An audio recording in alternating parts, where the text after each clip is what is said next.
Mr. Chairman. And Dr. Gilmore, I wanted to follow up on some of the questions you received from Senator Blumenthal. You were talking about kind of the hopes that you had. Matter of fact, I think you used the word hopes 3 or 4 times just in answering questions on the capability of the ship. But in your written testimony is not full of hope at all. So let me read a little bit of what you said with regard to the written testimony. With respect to survivability, neither the LCS variant is expected to be survivable in high-intensity combat. Neither of the LCS designs includes survivability features necessary to conduct sustained operations in a combat environment. The LCS's limited lethality makes these ships a shadow of the abilities of modern Navy frigates. So with regard to combat capability, you seem very concerned. So let me ask a more operationally focused question. Admiral, given what Dr. Gilmore said, are you confident that these ships could, say, for example, go into the South China Sea, conduct a FONOP near Mischief Reef or other places, and be able to survive if Chinese frigates responded with force? Or could an LCS in the fleet today survive attacks from small boats and other patrol craft like the ones that were used in the recent capture of American sailors by Iran? Are you confident of that, given what Dr. Gilmore clearly states is a ship that's not combat survivable? Yes, sir, I am. And I'll tell you. Are you, you, Dr. Gilmore? No, for the reasons that are stated in detail in all of the reporting that I've done at the classified level and other levels. So, Admiral, these ships, the original vision for these ships was that they could use unmanned systems that would go in and conduct combat operations, and they could stand off away from threats.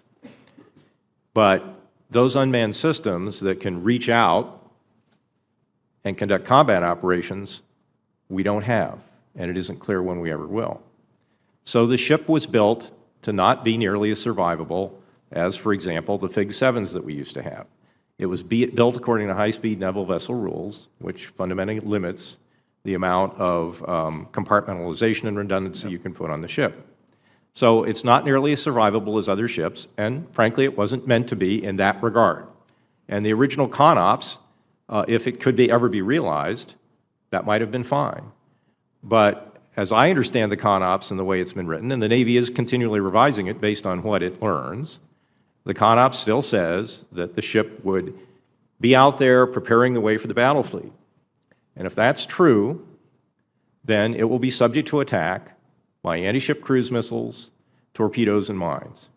And the Navy's own requirements show that the only thing the Navy expects, if it's hit by one of those kinds of threats, is for it to be able to exit the battle area and or provide for an orderly abandoned ship. So against those kinds of threats, which ASCMs, for example, the Chinese are fielding thousands of them, and they are supersonic, and they are very threatening. Those are going to be a challenge for any ship, but a particular challenge for this kind of ship. So, Admiral, how do you respond to that? And are you confident, in putting our Marines and sailors on these ships to conduct those kind of operations, say again in the South China Sea, or a standoff, or a confrontation with Iranian small boats? Yes, sir.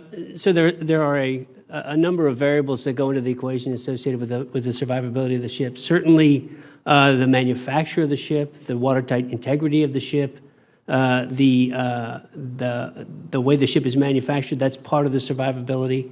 Part of it is the damage control systems that we put on the ship in order to ensure the survivability. Part of it is the defensive systems that we put on the survivability. So you don't agree with Dr. Gilmore's written testimony? I think there are a number of variables that have to be looked at when you look at the survivability of the ship. For example, one of the variables that you have to look at is the intensive training that we provide to all of our sailors, not only to fight the ships, but also to fight battle damage. And I go back to the example of the USS Samuel B. Roberts that hit the mine in the Arabian Gulf. Every analysis said that ship should have gone to the bottom of the Arabian Gulf. It didn't. Those sailors fought and they saved that ship. And that is one aspect that I think is sometimes lost in talking about the survivability of a ship. Clearly, we don't want to have any of our ships get hit. And we rely on operations. We rely on intelligence.